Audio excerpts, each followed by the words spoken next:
Yo, what up? I ain't done a video in a while, which sucks. But anyway, 6mm arc, 6 arc, the new Hornady cartridge that was new 3 years ago, but it's new to me. I've gotten to shoot it and I've gotten to do some load development for it.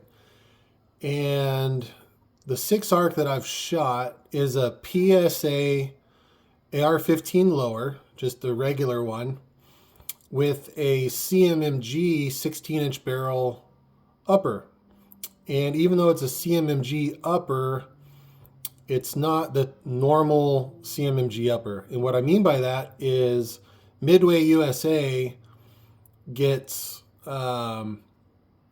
specific uppers made specifically for them. It's a Midway USA upper. Let's put it that way. It's not necessarily a factory CMMG upper. And I asked CMMG, I said, hey, is this y'all's upper? And they said, no, that was specifically for Midway USA.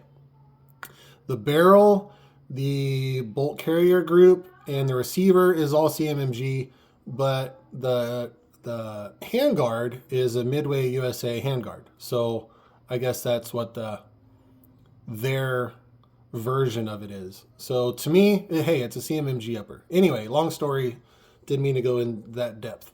PSA lower, CMMG upper, so it's kind of a mutant, if you will. And like I said, 16-inch barrel. It's just a normal barrel. It's not, a bull barrel. It's just a regular barrel. I got a Precision Armament Hyper Tap muzzle brake on the end of it. And it does have, even though it's a 16-inch barrel, it does have a rifle length gas system. And then, of course, just your regular buffer tube system with the PSA lower. So, like I said, it's kind of a mutant, but it's really cool. 6mm arc. I did chronographing with the 3 different Hornady factory loads.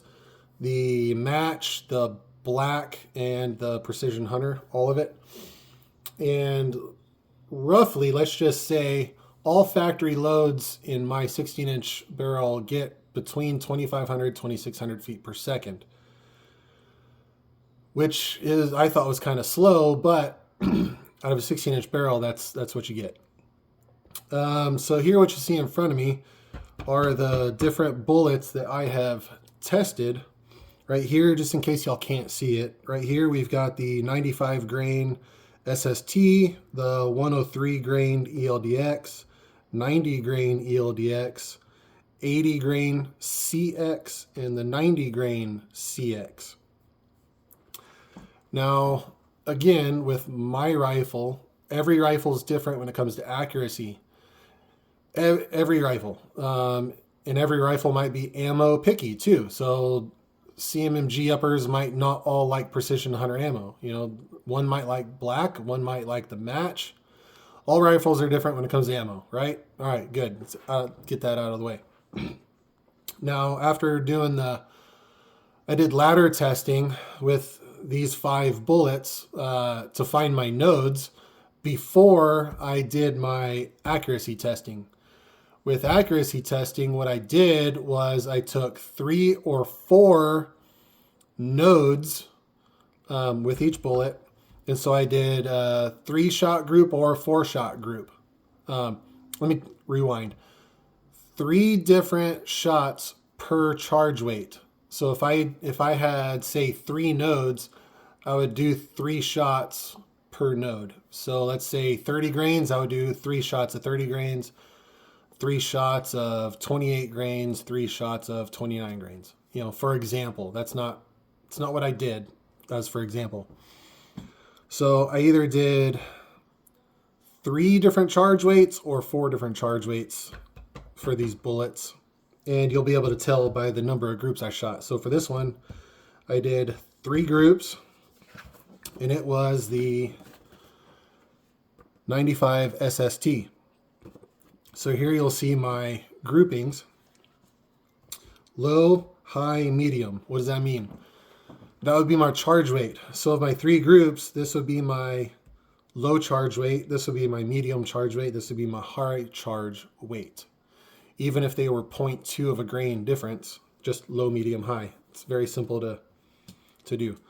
So what I'm going to do is I'm going to show you each of my different groupings with these different bullets at different charge weights. So y'all can just see 6 arc, the CMMG Midway USA Special, what it did. So I'm calibrated, so my low, and this might get redundant, I might just do the best groups. So this one, 0.4, this one was 9.98. So anyway, that, it looks like, I don't know which group is worse, but this is obviously the best one, the high charge weight. So let's do, I do center to center. I don't do outside edge to outside edge minus the caliber. I don't do that. I just do center to center best I can and call it a day there. So center to center, 0.62. I don't know if the glare of the light is interfering. Anyway, 0.62 for the 95 SST. That's my group sizes there, if you can see that. 2 touching and that one. Heck of a group for the 95 SST. Next, we have the 90 CX, if you can see that, the 90 CX. So of this one, of the low, medium, high, medium, and the high. So this one has 2 touching with 1 hole. This one has 2 touching and 1 hole. This has 3. So this one will be kind of hard to tell which one's the best. So this one, middle to middle, 0.71. If y'all can see that, 0.71 for the low. This one's obviously bigger. This one is bigger. Okay, so the high charge weight, middle to middle. If you can see that, 0.61. So this one, 90 grain CX, the high charge weight grouped the best. And the 95, the high also did the best. Are we developing a pattern? I don't know.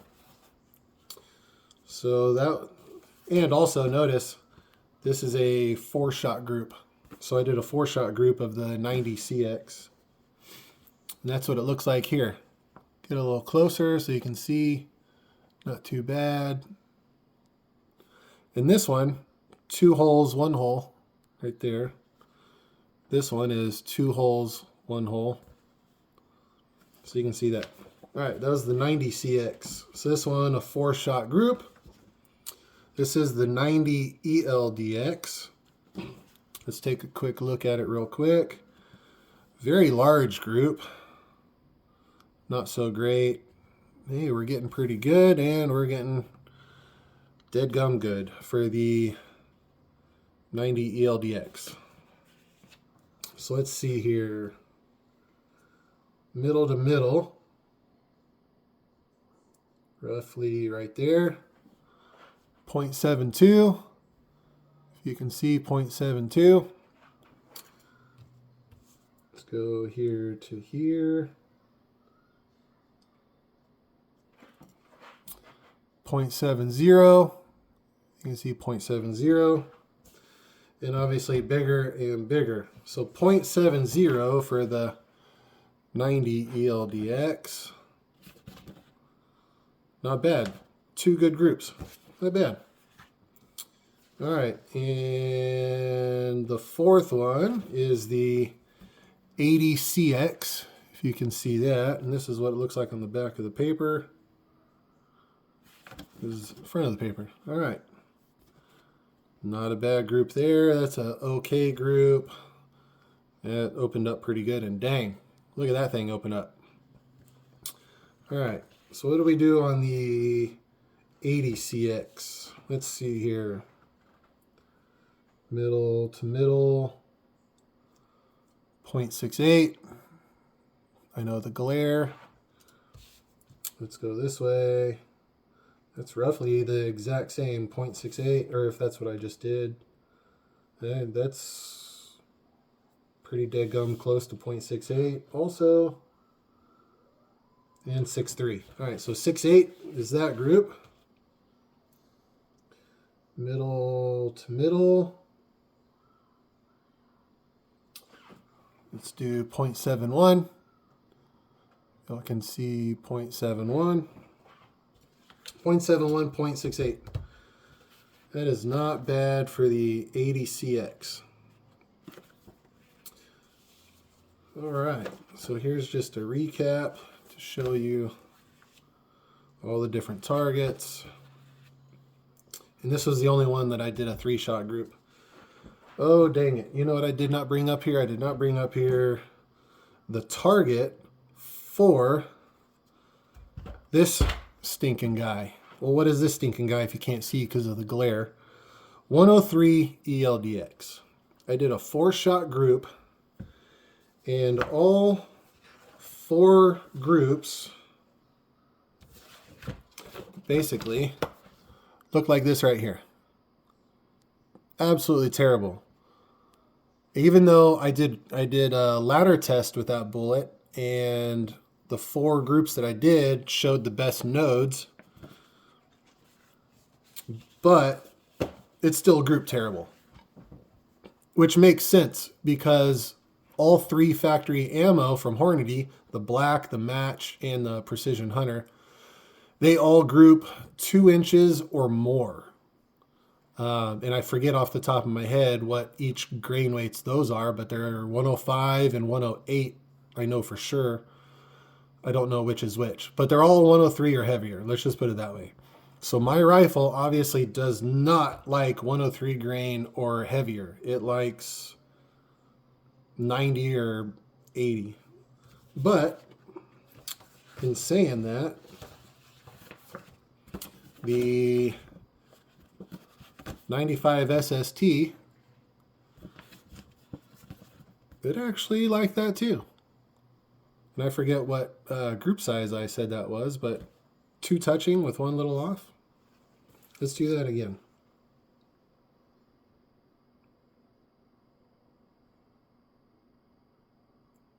Roughly right there. I don't know what I said before it was, so here you go. Here gives another measurement. 0.66. 0.66 for the 95 SSTs. Oh, here, and I went back to here to show that it's still at 0, so it's still calibrated. So very happy with my 6-arc CMMG Midway USA Special Upper on top of a PSA AR15 Lower. Goes to show, taking 2 different brands and slapping it together with reloading, it can produce pretty daggum good, especially considering the factory ammo would not, and I went out on several outings, it would not group smaller than 2 inches at 100 yards with any of the 3 factory loads. So I'm happy. I'm super happy because let me tell you, I was getting pretty upset about with the 3 factory loads that it would not get smaller than 2 inches. I was getting really upset. I was about to be calling CMMG or Midway and sending it back. I really was. But anyway, give you a little update on these. Obviously, I'm not giving you the charge weights because I don't want anybody to copy it and blow your gun up. We don't give out reloading data over the webs because then somebody will copy it, get hurt, and then you're liable. So anyway, there's that disclaimer. Tell me what you think. Tell me what you think of the 6-arc. Tell me your opinion of it. Like, do you like it? Do you hate it? Are you interested in it? Do you want to see more videos on the 6-arc? Just kind of let me know. I would highly suggest watching some of the Hornady videos of the 6-arc because it's really good information about the 6-arc and where it come from and why they designed it and what its capabilities are. To give you a real fast rundown of the capability of 6-arc is basically it's a 6.5 Grendel, but better. But if you don't know what a 6.5 Grendel is, it's a 243 or better out of an AR-15. And then what 6-arc is designed for, it's really designed for long range. It's designed for 400 to 800 yard shooting. That's what it's really designed for. That's like its wheelhouse. And at range, and Hornady will say it in their videos, but at range, ballistically, it's better than 308. So let's say 0 to 400, you're getting like a 243 performance, but better because of the bullets. It's using more better BC bullets than a traditional 243, so it's better ballistically than a 243 up close, and then it's better ballistically at range than a 308. So it's a super cool cartridge. And on top of that, it's got the recoil of a 223 out of an AR-15. Like, it's amazing low recoil, but it's got some power, you know. People say 243 is just fine for killing, you know, whatever size game. Call it whitetail, mule deer, pronghorn. Some people use it for elk. Some people use 243 for moose. So obviously it'd be big enough for those guys. And then at range, it's better than 308. So you have that going for it as well. I will say these loads, the better groupings, let's say the high, because on some of these, the high, yeah, so the high, turn it around where you can see it. The high was the best group, which is this one, is roughly about, let's just say between 28 and 2,900 square foot, feet per second. 28 to 2,900 feet per second is what the high velocities were. Of course, depending on, is it the 90 grain or is it the 80 grain? That's why I say 28 to 2,900. But yeah, 28, 2,900 feet per second with 223 recoil, but the power up close of 243 and at distance more than a 308. Man, I'll take it. It's just phenomenal round. Plus, like I said at the beginning, it's got the Precision Armament Hyper Tap brake on it. So when I say recoil of a 223, I actually took a 223 out today while shooting these groups, and I shot them side by side. It had less recoil than a 223.